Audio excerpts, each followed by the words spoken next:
accepts vulnerability? What happens when this woman is willing to risk the perilous journey to bring her back to the most deeply buried places of her own soul and history?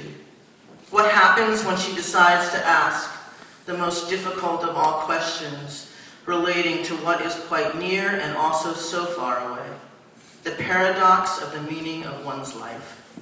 What happens when this young woman is willing to explore the maze of her personal story to better understand what comprises her present and may shape her future?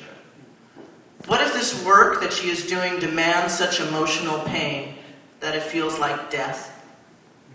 What happens when truth is much more than information, when it is a cutting message from the tale of one's life that tells us if our time on earth really matters?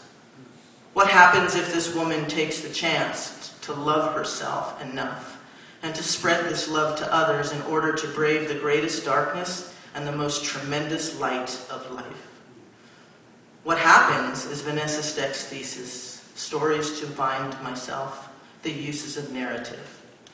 Vanessa courageously catalyzes and then enters a heuristic graduate study that involves meticulous investigation into how story and personal narrative live as critical and poignant scholarly educational research.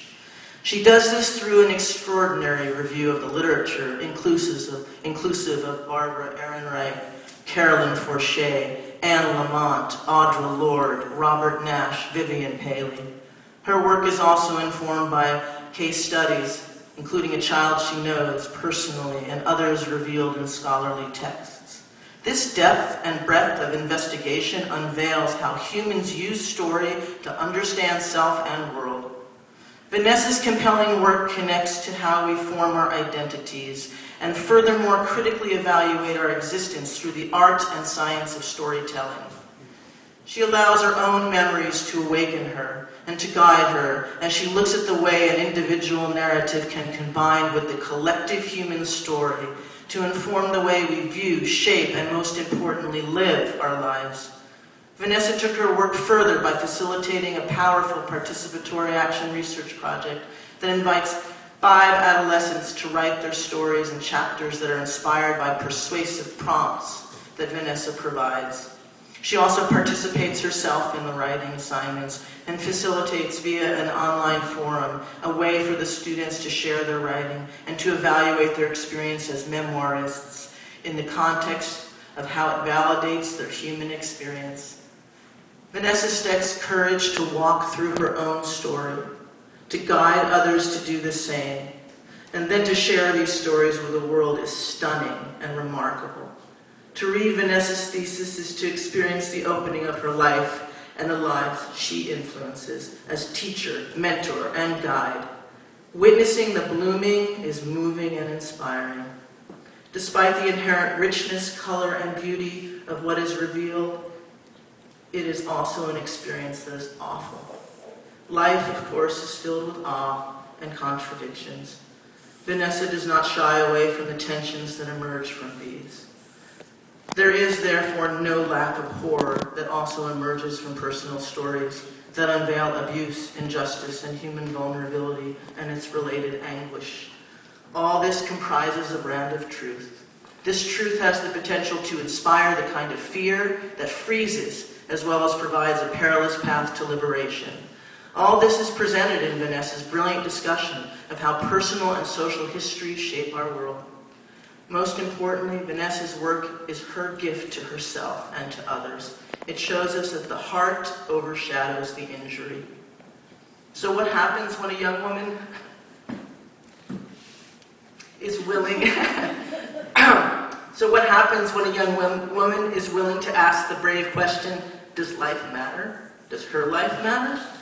We as the reader experience the response to this question, and in this case it comes in the form of a remarkable master's thesis that is filled with a flowing truth one may not have imagined. In fact, we find out that Vanessa's life matters so much that it fills the entire world. Congratulations.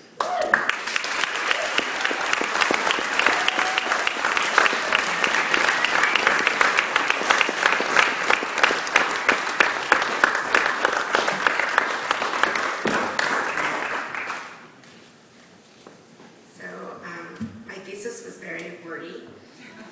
As I'm sure Carla and Geraldine had to read many, many drafts, it will tell you. But I feel like I don't have adequate words to thank all of you. So I'll try. My dog and my therapist are not here, but I should thank them. And my employers who let me use their child for research. And his baby slept on me while I wrote like 90% of my thesis. They're also not here, but that was helpful. But the friends that I made here, in particular, I want to thank Carol and Lacey and Danielle, who all showed me through their theses, that they did before I did mine, what it could look like to be brave and vulnerable in one's work here at Goddard. And I need to thank Susan Wilson, who went above and beyond her role.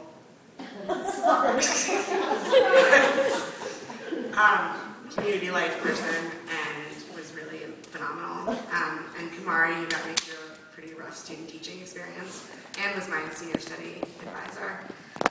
And Geraldine, who was an amazing second reader for a whole year or two, which is a lot of work, and really was wonderfully critical in all the right ways.